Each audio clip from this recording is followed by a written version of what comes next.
Hello and welcome everyone to our webinar this afternoon showcasing our new and very much anticipated diagnostic assessment tool.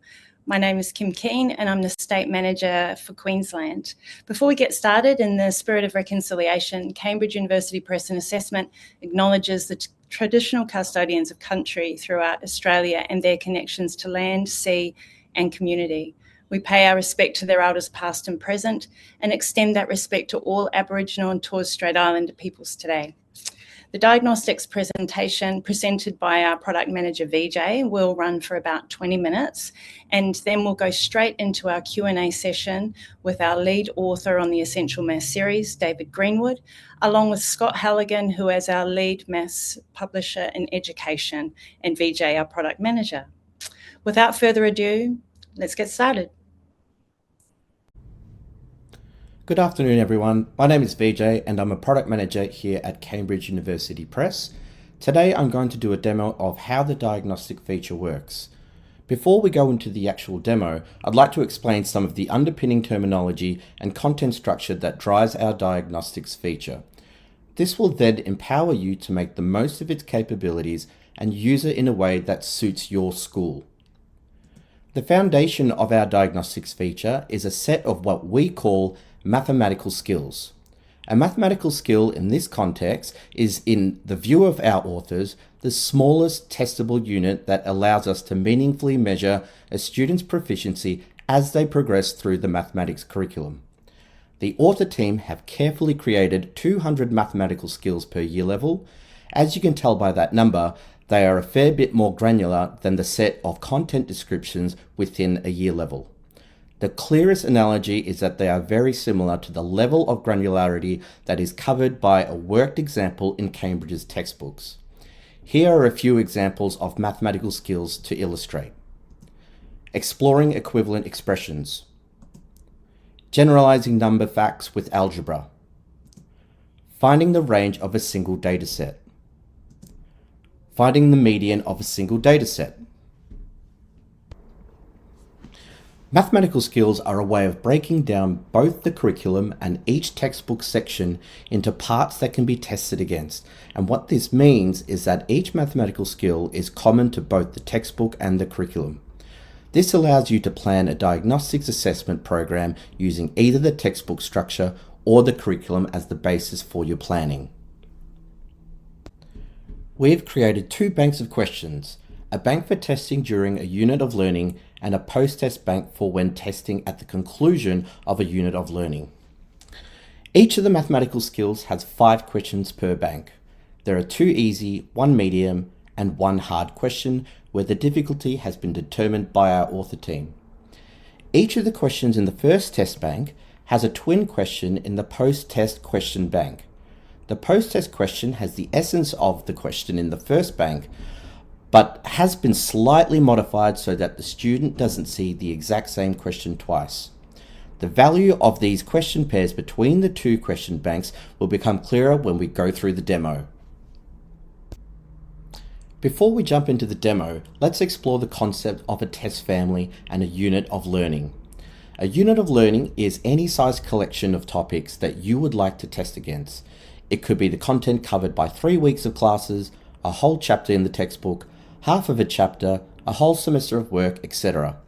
A test family, as the name suggests, is a family of tests that collectively covers a unit of learning. Recognizing the diversity in the teaching approaches, a test family can consist of almost any number of tests. You could have a unit of learning that is covered by a single pre-test and then a post-test. Or your test family could consist of a pre-test, a mid-test, and then a post-test. Or you could test more regularly and have a small test once a week or fortnight, followed by a larger post-test at the end of the unit. Since the post-test questions are drawn from a separate bank, and because that bank is filled with the twins of questions that have been used during a unit of learning, a post-test can be generated automatically, as we'll soon see.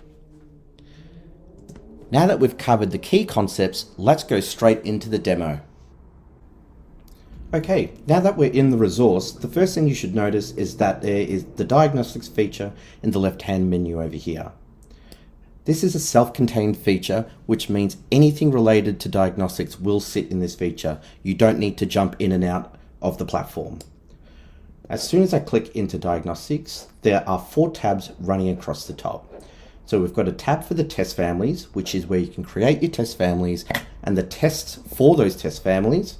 We've got the test edit option, which is where you can add questions to your tests. We've got the assign follow-up work, and then we've got the reports.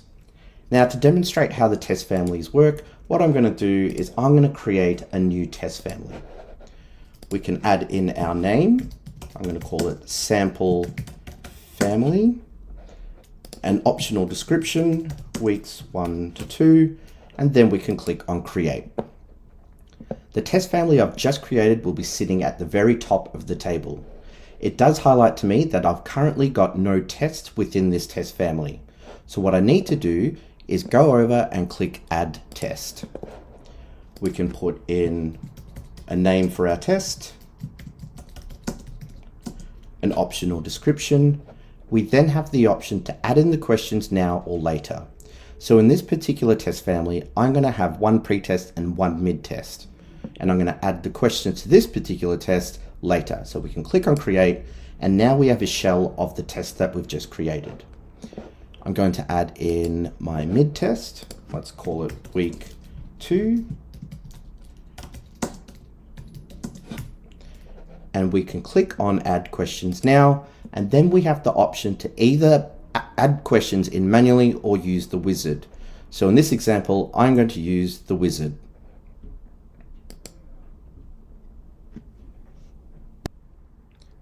With the wizard, there are a few steps you need to take to make a draft version of your test.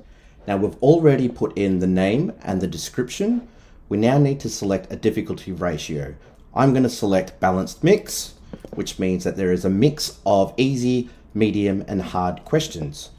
I'm going to reduce my number of questions to 15, and then we need to select where we'd like our questions from. Now, we've got 2 options. Because each of the questions are linked to both the textbook and curriculum, you can search for them by using either of these tabs. So what we can do is we can go into our textbook, we can drill down to the chapter and then open up the section, and we should see each of the mathematical skills for that section. Similarly, if we want to go into the curriculum, we can open up the curriculum, the strand, the substrand, the content descriptor, and the mathematical skills. Now, based on my preferences, when I click on generate, this will generate a draft version of my test. At this point, I've got the option to view all of the questions that have been added to my test. I can click on the expand button, see where the question has come from using the chips here, this mathematical skill here, and the difficulty level just over here. What I can do from here is use the manual selection to search and add for questions. And again, I can search either by the textbook or the curriculum. As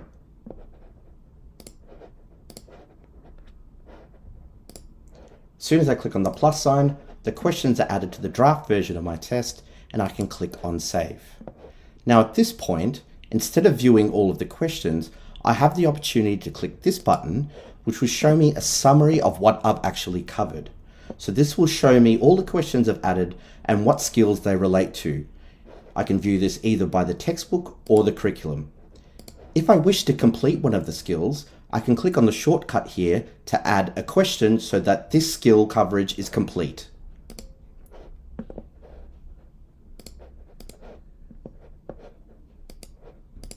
We can click on save, and now we've created our test. Now that we've created our test, let's go back to the Test Families tab and see what we can do with that test. So the week 2 test I've created is just here. We can check the box next to the test name, and we'll have some options at the very bottom. So we can assign the test to our students online, we can make a copy of the test, and we can randomize the order of the copy so that we've got 2 versions of the same test. We can share our test with any of the teachers in the school. We can archive our test. We can also get a PDF version of our test along with the answer key. For now, I'm going to click on assign and assign it to some students online. So the first thing we need to do is choose the format. I'm going to sit with one sitting. We can have our start and end date.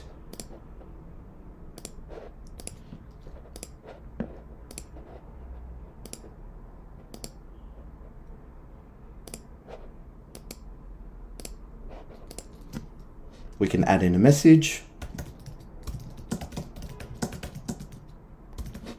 Then we can select our classes. As soon as we click on Assign, that test is now assigned to the students in that class. So now let's go and have a look at what the student sees.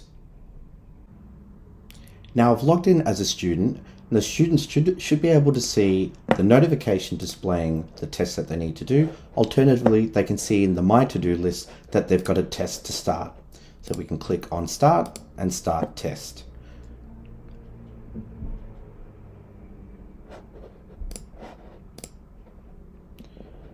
Questions are presented to students one at a time. They can answer the questions by clicking the radio button. Alternatively, they can click on the I Don't Know button. They'll then need to progress through the entire test and click Submit.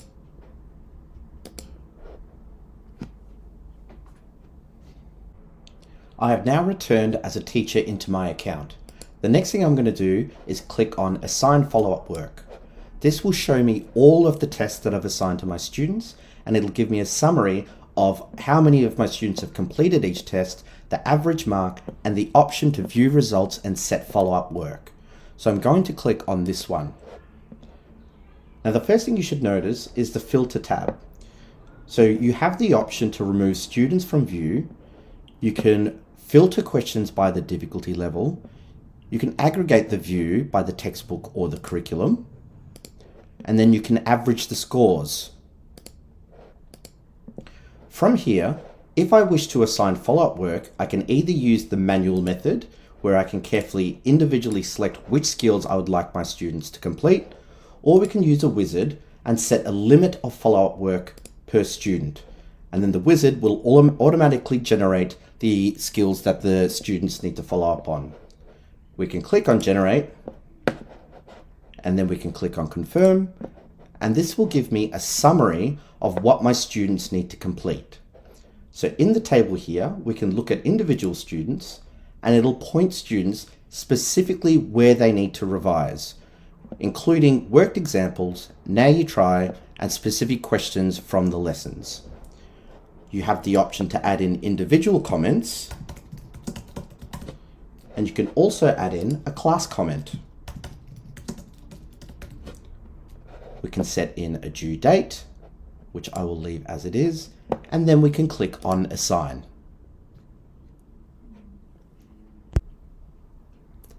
Now that the follow-up work has been assigned to my students, I've logged back in as a student, and students should be able to notice that there is a set of follow-up work in the My To Do list.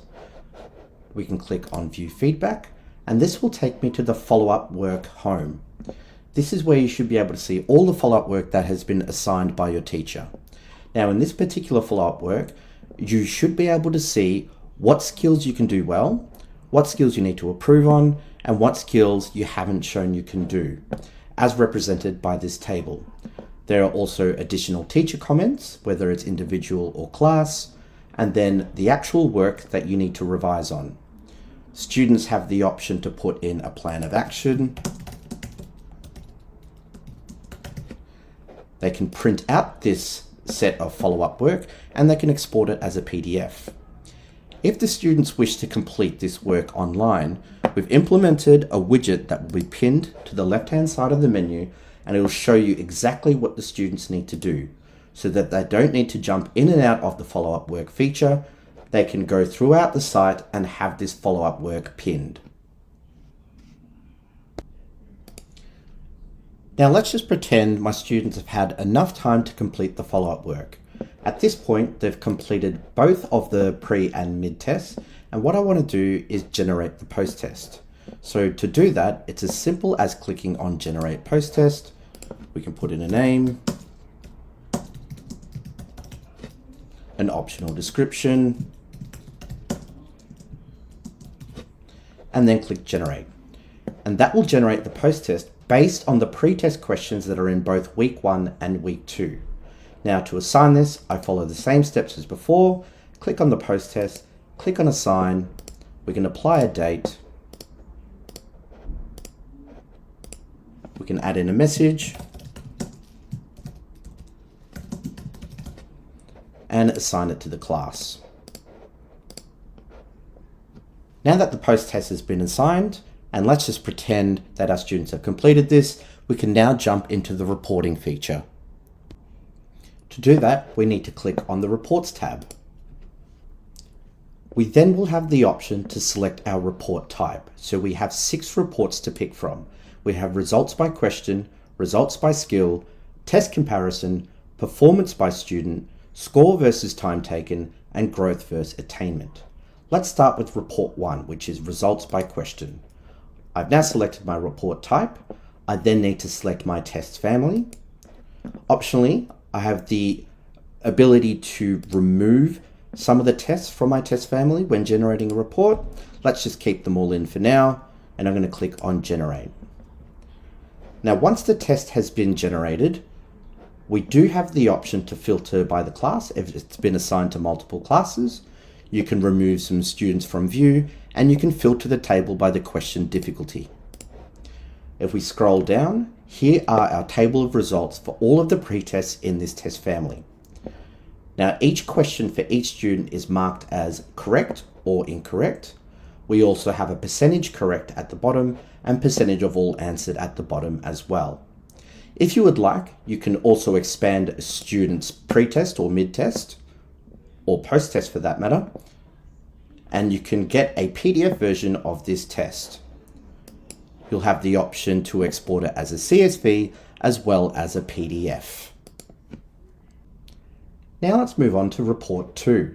So I'm going to go back to the top and change my report type to results by skills. We could then click on generate to refresh the table.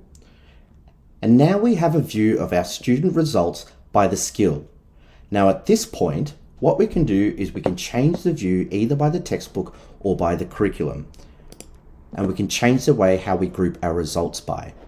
So in this case, I'm going to go skill, and then I've got subtopic, and it'll average out the scores based on the subtopic for each of my students.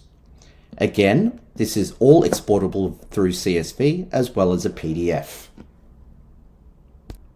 Now let's jump to report 3. This is test comparison. So when I click on generate, I'm going to get a view of how my students performed from their pre/mid test to the post test. So each dot here represents a student and the line of either growth, decline, or stagnant.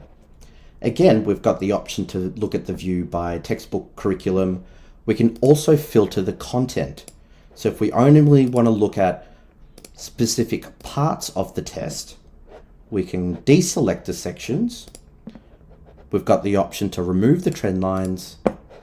And then at the very bottom, we've got a table which we can export. Now let's move on to report 4, performance by student.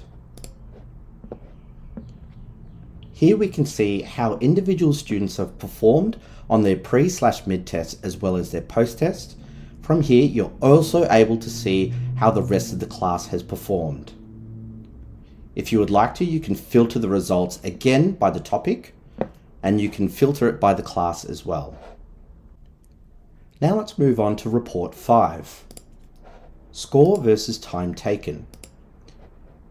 One thing to note is that when students complete their test, they are timed. So now we can see how our students have performed with relation to the time taken as well as their performance. Again, each of the circles represent an individual student result. Again, at this point, you're able to filter the table by however you would like, and there's also a data set at the bottom. So you can see here how the student has performed as well as the time taken.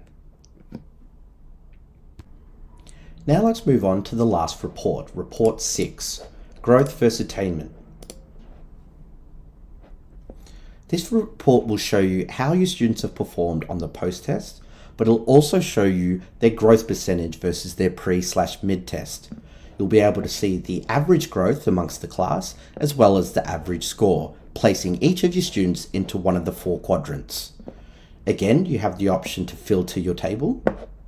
And then if we scroll a bit further down, we've got the option to export the data set. And that brings us to the conclusion of the demo. Thank you all for watching. So thank you so much, Vijay. That was an excellent presentation, one I'm going to have to go back over myself, I think, to be able to get my mind around everything that's now functional inside of there. It's really exciting though. So into the Q&A, we're going to bring Scott and David up, and if you can start feeding your questions into the little chat box, we can get working on those. I'm just going to close off my screen though. The 2 important people are now in charge. Over to you. Thanks, Kim. There are a couple of questions in there in the chat already, and I might invite Vijay to join us. Vijay was the project manager who was demoing the tool for us earlier. But before we get to that, I'll just make a few comments. The first one is that the demo was done with some old metadata based on the previous curriculum. So that's why you might have seen some old content strands, you know, the pairings of number and algebra and so on, rather than the new strands. But in the version of the diagnostics that has just been released for the new 4th edition of the Essential Mathematics series, everything is for the new strain curriculum 9.0. So I just wanted to mention that first and foremost. David, can I just ask you an initial question to kick us off?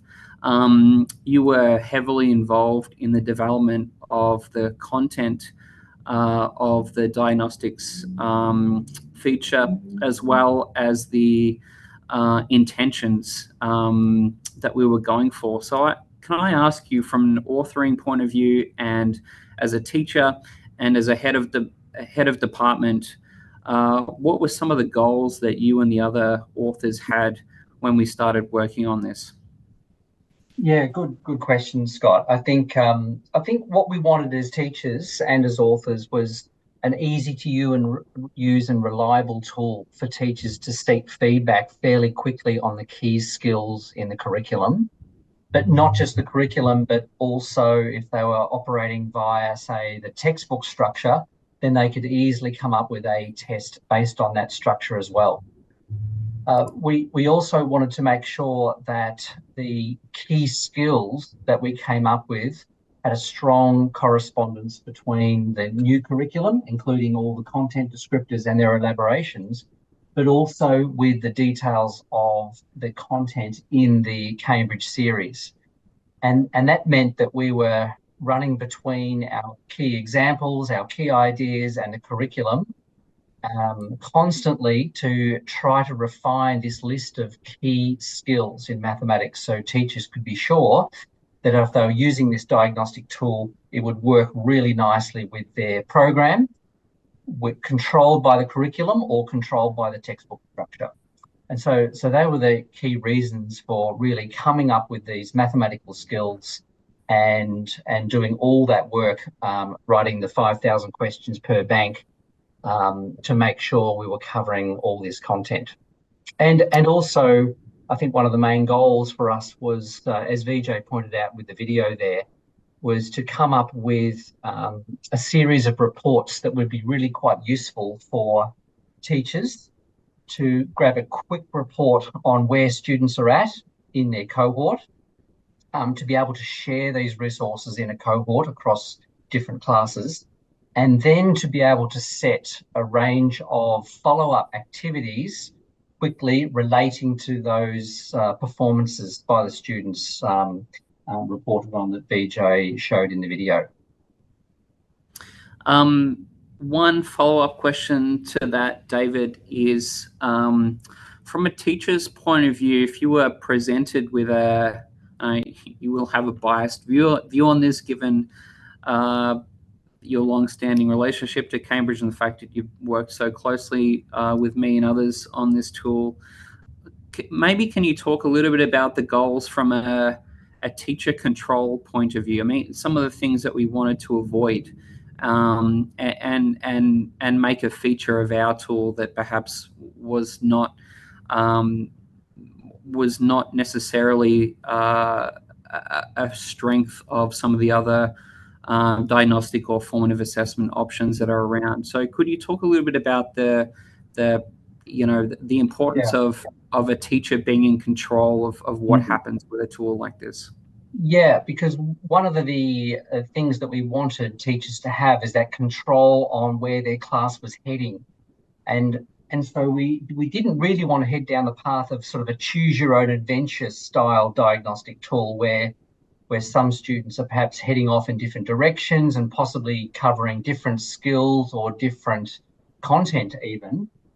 We wanted to make sure that teachers had control on the units of work and then be able to provide that differentiation within the unit and the flexibility to be able to compare all the students in their class or their cohort with the same types of skills. And so this product allows teachers to still have that control on their class and be able to choose which content they would like based on the textbook structure or the curriculum. That's right. Yep. Okay, I might invite VJ to come on screen if he's not already. I can only see a restricted view of everything that's going on at the moment. But VJ, there are a couple of questions here that it might be best for you to help us answer. A couple of questions here. Is it possible to assign more than one class at a time? Yes, that's correct, Scott. So with any of the tests that you create, you've got the option to select one or multiple classes, provided you've got them set up in your school. Okay. And can you turn off the time limit on the tests?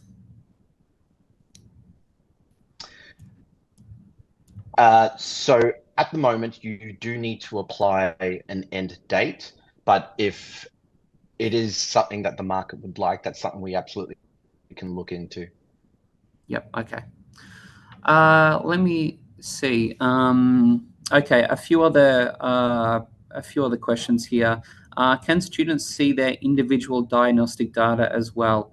I can't see any questions or answers. Is this the case for everyone? Okay, Nicholas, I might get you to help out with that last comment. Maybe provide some guidance to Kim about how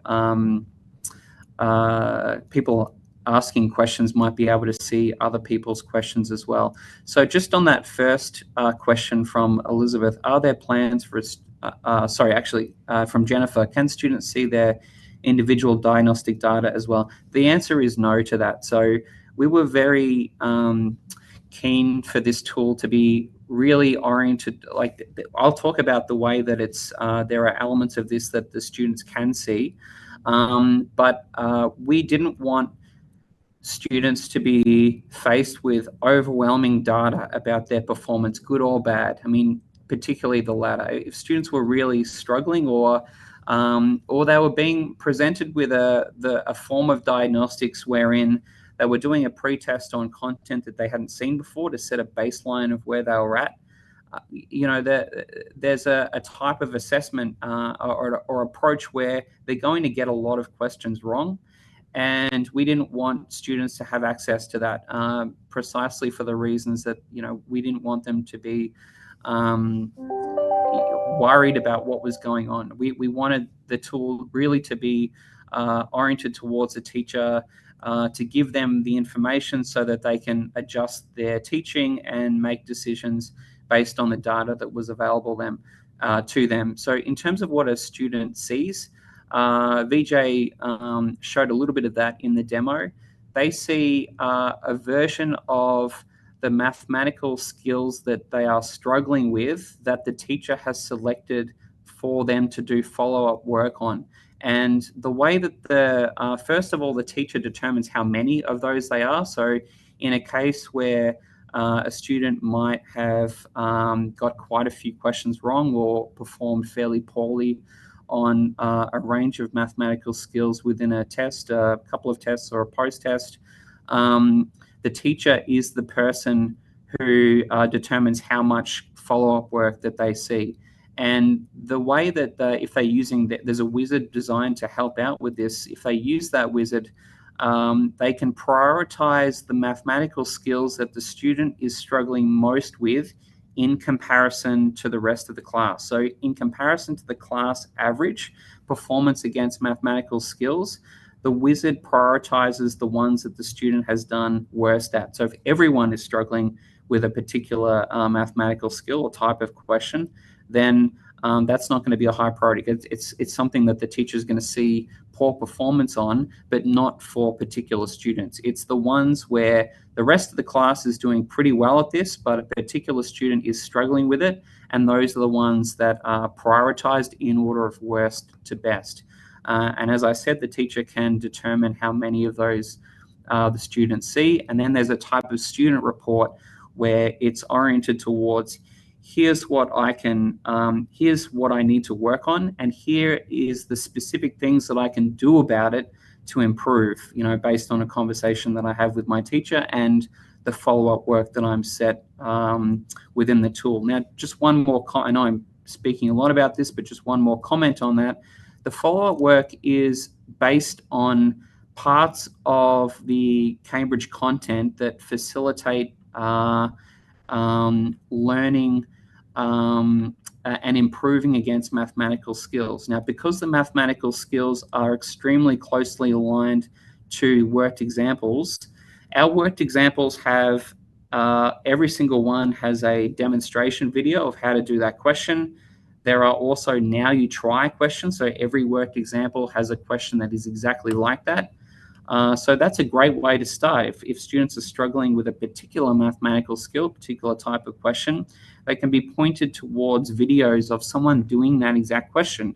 Then they can try a question that is almost identical to that, the video, but also what they performed poorly at on the test. So that's just a taster of what the follow-up work is all about, and what is facing the students versus a whole heap of data about their performance that we don't want them to see. Any other comments on that, David, while I look at some of these other questions? No, it's a good point about the Now You Try, because the Now You Try questions, which are closely linked to the examples, are a great place to go, because as you mentioned, the video is there for the example, and so the students can always look up that resource when they're doing their work and then use the Now You Try to see how they go exercising that skill. And then linking it to the couple of suggested questions in the exercise is good practice as well, and that's included as well, I believe, in the follow-up work. Yep, that's right. Okay, let me get through a couple of these questions. So there's a question here that says, is it possible to set questions as tech active as tech free? That's a good question. Now, the answer to that is not at this stage. The guidance about the best way to answer those questions is really, the worked examples that they are most like. But do you want to comment on that one, David? Well, when students say do their follow-up work, that does relate to the Now You Try and the exercises in the text, and there is an indication there for those questions which are tech active or tech free. So the students would have some idea about that, yes. Yeah, I think that's a really good idea, though. I think that's something that we can look at making a little bit more obvious about which questions we could show students that would be best answered with a calculator or related technology. Okay, this one's a couple for you, VJ, if you're still there. Are there plans for a student view option for teachers to use to assist students remotely? In other words, to see what the students would see, to be able to talk them through where to go to locate things in the site. That's probably something that's more general relating to the platform than this particular diagnostics tool. Yeah, it's a good question. So for the Cambridge Hot Maths platform, it's probably not something that's currently in our roadmap, mainly because a lot of the larger learning management systems already have this capability, and they do a really good job of it. So if you're using Canvas or Compass, these are the tools that you should be using in addition to the diagnostics feature. Yep. Okay. Another one, VJ. If a student submits early, can we re-release it just to that student, a test? It's a very good question. We did have some of that feedback during our testing period. So this is currently in our backlog, and we're hoping to release it in the first quarter of this year. Okay, another one. This one's from Matthew J. Is it possible to receive written feedback on the students' tests? So I'm not sure if, I guess there are a range of ways of answering that question. So, I mean, I will say that it's possible to print out these tests. That's a question that we've got in the past. Can these diagnostic tests be printed out and done on paper? The answer is yes. It's just it would be a good idea to then log the results of those paper tests into the system so that you can facilitate all these other things that VJ showed in the demo. But the other thing is students can receive teachers can comment to students, can't they, through the follow-up work feature? Yeah, so there's a couple of options to teachers. So they can apply comments directly within the diagnostics feature, either to individual students or as a class comment. The other option is there's a general messaging feature, which you can apply to not just the diagnostics feature, but anything on the platform. Okay, another one from Brooke F. This is something I can help answer. So this one's from Brooke. Can I individualize the test per student in the class? Add a few harder questions for the more capable students and remove some for the less able. I have a range of abilities in my classes from A to E. Okay, that's a really good question, and it brings up a whole bunch of related topics. So I would say the answer to that is the intention of this type of diagnostic testing is not to differentiate between students, really. The best way, I mean, this tool is so flexible that you can use it in many different ways, and it's not up to Cambridge to tell you what to do. And actually, that was we were careful not to fall into that trap right from the very beginning. But what we would recommend in terms of how this whole thing was designed and intended to be used is that classes, no matter what level the student, what level the class, that everyone sees the same tests. The reason for that is that you can therefore compare one class to the other and students within classes to each other appropriately. If students are struggling and some students are doing extremely well, the purpose of diagnostic testing is to show exactly that. It is not really to meet students at their level. That's not the purpose of this. What comes out of the diagnostic testing is then a whole bunch of information that then allows you to set work based on students' strengths and weaknesses and gaps in their learning and so on and so forth. So that's how we would intend it to be used. Now, you should play around with this and see how it goes and think about how it might best suit your needs and use it for that purpose. And if you can think of a better way to use it that gives you meaningful data, that you understand how the data is collected, and that students are seeing seeing tests of different difficulty. So some students might be performing better, but they might be shown easier tests. So you just need to be very aware of all of that. Okay, so while I've been talking, I've been slack with paying closer attention to the questions, but any other comments that you want to make on that, VJ or David? I might add something there while you're looking at some questions there. Perhaps one scenario might be that a school might have, say, 2 or 3 levels of mathematics within a year level. And so they may wish to use one particular test with a certain level of difficulty for a certain group, and then choose perhaps a harder group for a higher level cohort. So within one school, you could potentially use the filters to have a test for a standard class, and then you could have a test for an advanced class, perhaps. So you're still comparing classes at the same level, but you're altering the difficulty of the test for those different cohorts within the school. So that's perhaps one common scenario where a school could use different level tests to cater for those different levels of abilities within the school. Yep. Here's another question. This one from Sophia. Can we generate a report for students' results for a semester listing the skills or curriculum outcomes? Yes, indeed, you can do that. And when you're building a test, you can do it either using the structure of the textbook, depending on your programming that's based on the textbook structure, or you can do it using the structure of the curriculum. So we don't specify how big the unit of learning is. You can decide how big or how small you want to test against. That's entirely up to you. Okay, a question from Madeline B. Will this be made available for senior textbooks or the senior curriculum? The answer to that is not at this stage, just because of the different goals that students in the senior levels have versus students at, in this case, years 7 to 10.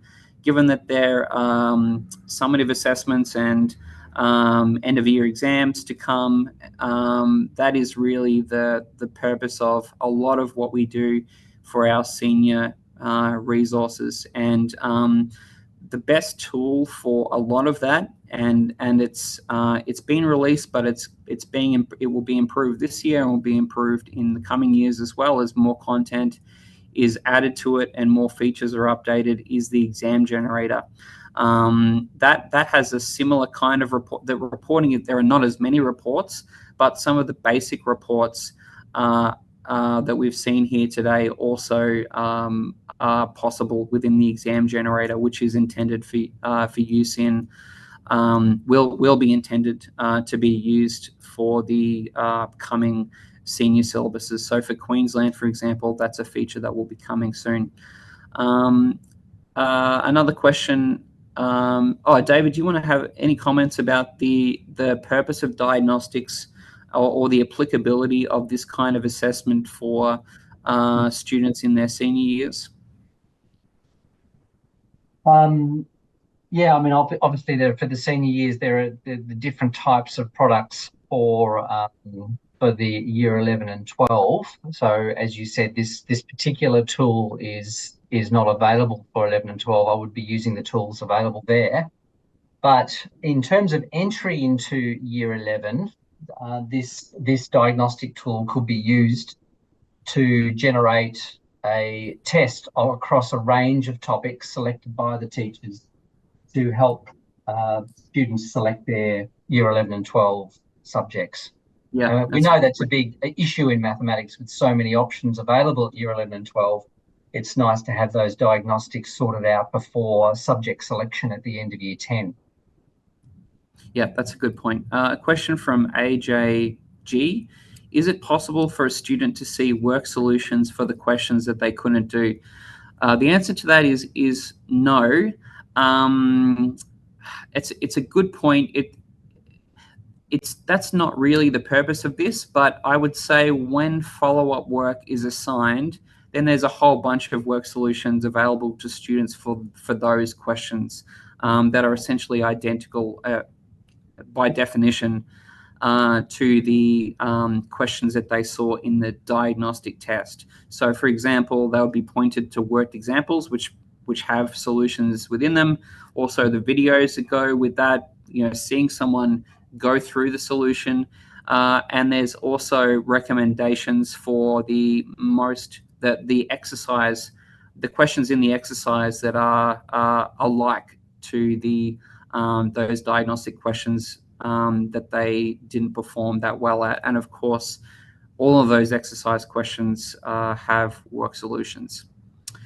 Okay, are all of the videos and practice questions exercises done within that follow-up work tab, so students don't have to go out and in? Maybe I'll go over to VJ for that one, just to give a sense of what the student would see once they're assigned follow-up work and they see a list of what to do. What is the option that a student has once they see that?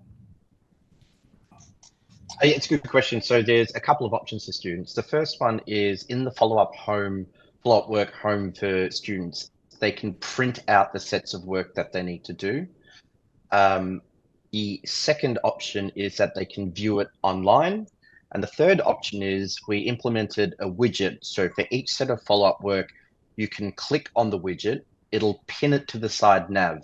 Now, what that does is it allows students to navigate throughout the site without having to return to the follow-up feature. So they'll have all the information that they need on screen, and that'll persist throughout their session. So there won't be any back and forth for the students. Yep. Another question here. Can we write our own questions to add to tasks in the diagnostic testing? Not at this stage, Ariane. That the answer to that is no, not at this stage. Okay. Any date on the exam generator for Queensland? Okay, so the answer to that question is that it will be coming with the new textbooks for the new syllabus. So that's the answer to that. So there'll be textbooks available from the middle to term 3 and term 4 of this year, ready for use in the year 2025, and the exam generator will be going along with that. But keep in mind that implementation starts with year 11. So we will need to make a decision about how we go with that with year 11 versus year 12. Okay, question here. We are trying to use computers as little as possible in class. Is there a convenient way of getting printouts of what follow-up work has been assigned for students? VJ, I'll pass on to you. Is it, once we get to that stage of the follow-up work, and I remember we did talk about this and plan for this early on, is it possible to print that material out and give it to students versus having them view everything on screen? So at the moment, students can print out the follow-up work themselves, and that is from the follow-up work home. We have been asked about whether teachers can print this off for the whole class, and that's something that we can explore in the future. Okay, another question here. Is it possible to assign questions from other year level content descriptors like we could in the old tasks section? Okay, that is a good question. The answer to that is not at this stage, but the way that we've organized this content is that you can set tests via the content that is in the textbook versus the, compared to the curriculum. So if you do it via the textbook, as we've always done with Cambridge, there will always be content within the textbook that comes from the next year up, but also the year down.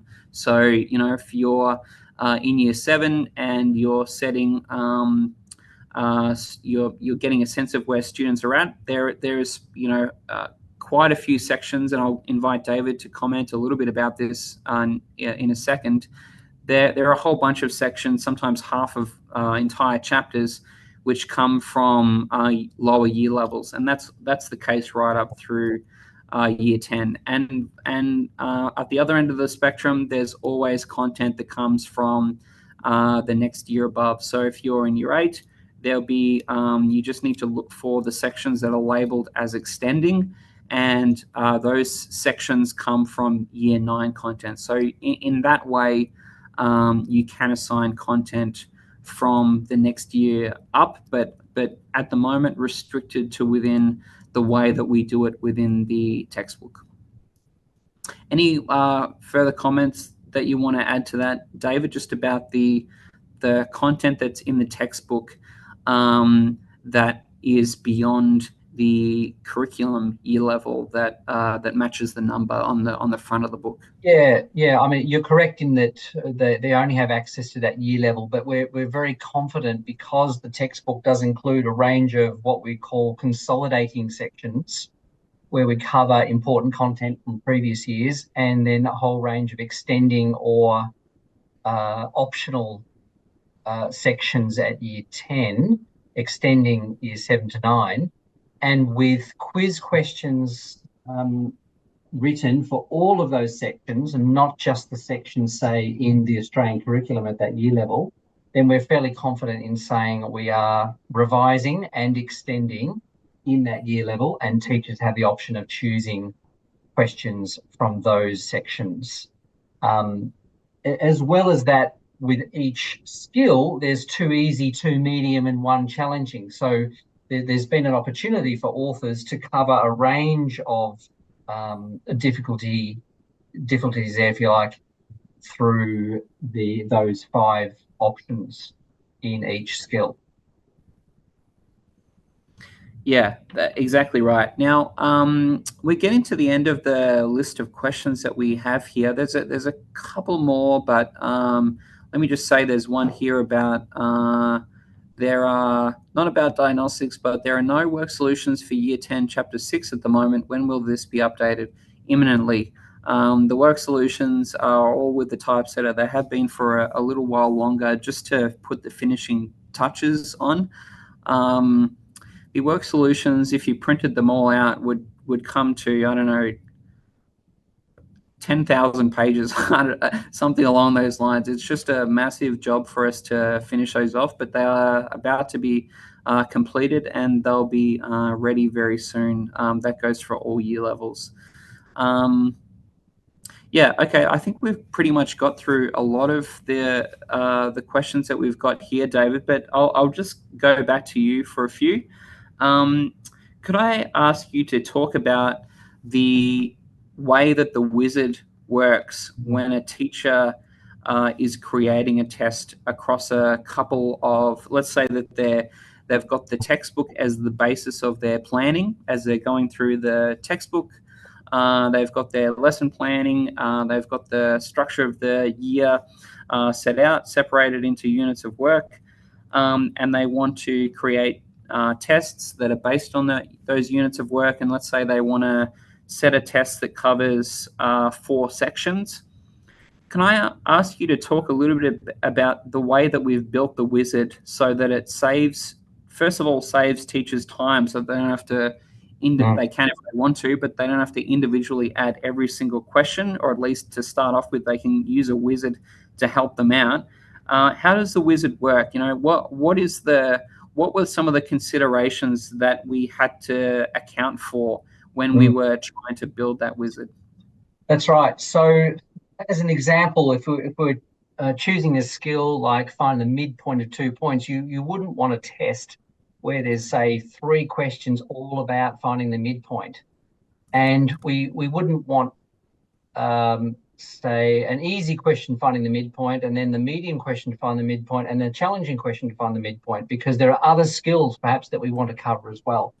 So with the help of the IT experts at Cambridge, the authors have worked to come up with a balancing matrix which automatically maximizes the coverage of all the skills or the topics selected, regardless of the teacher's choice of difficulty level. So teachers go in and choose the difficulty level that they would like, then they're still going to get a maximum coverage of all the skills that correspond to the sections or the curriculum that they've chosen.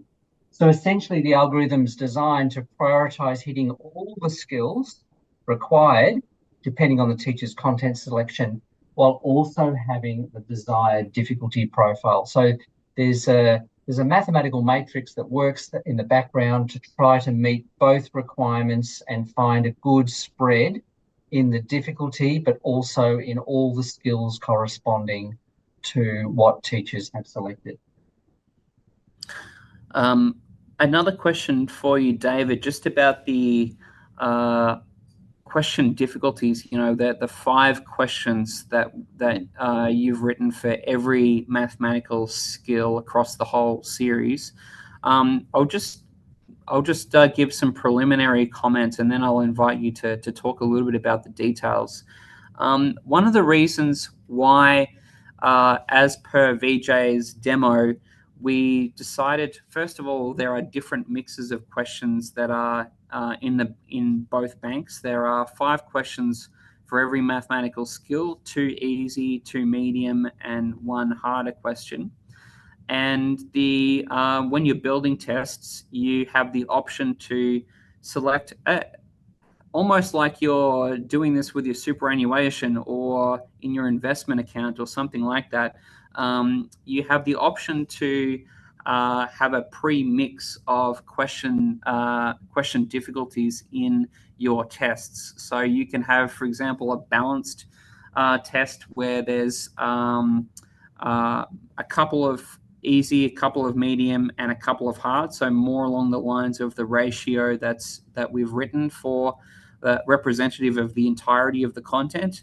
Or perhaps you want to leave out the problem-solving part of these questions, and you really want to emphasize more of the fluency aspects of the mathematical skill. You can do that.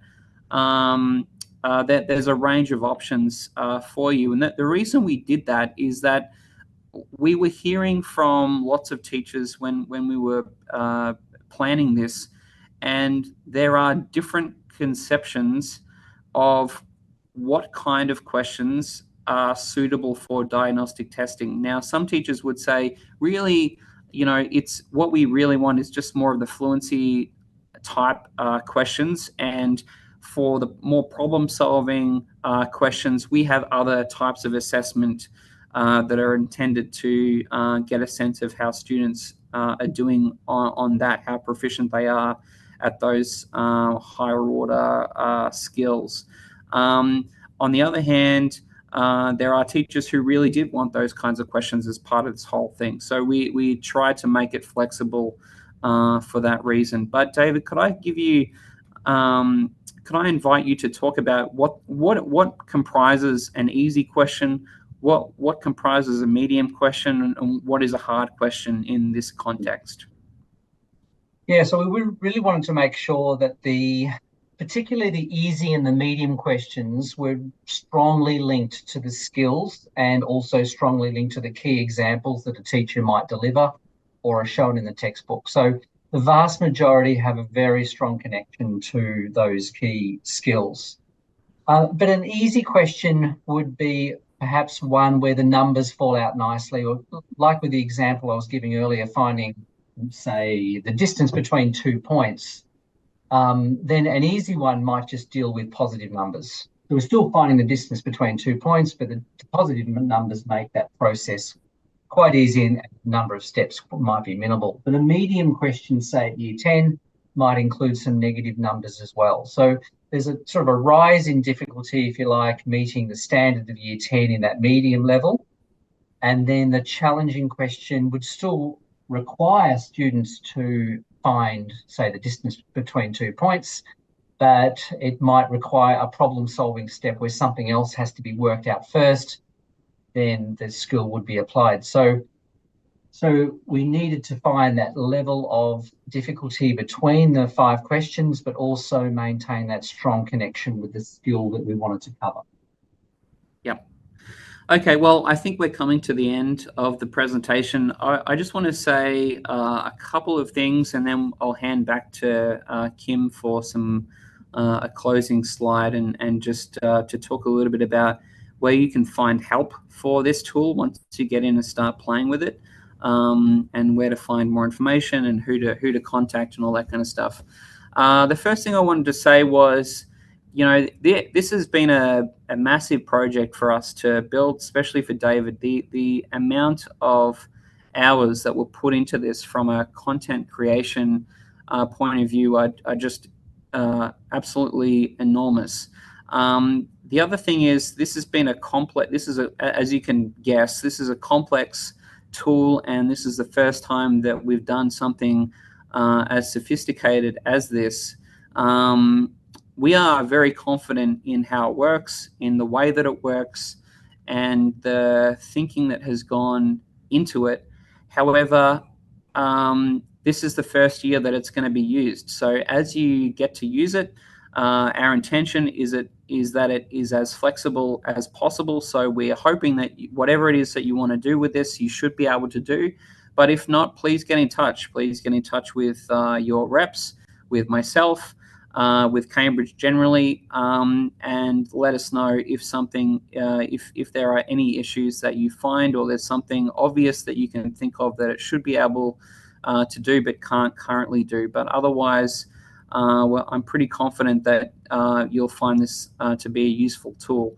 The second thing I wanted to say just before passing over to Kim is that this is not something that you need to pay any extra for. It's not a subscription-based feature or behind a paywall or anything like that. This comes with the online teaching suite. When you booklist Cambridge or use Cambridge, this is going to be part of the suite of resources that you have when you log in as a teacher.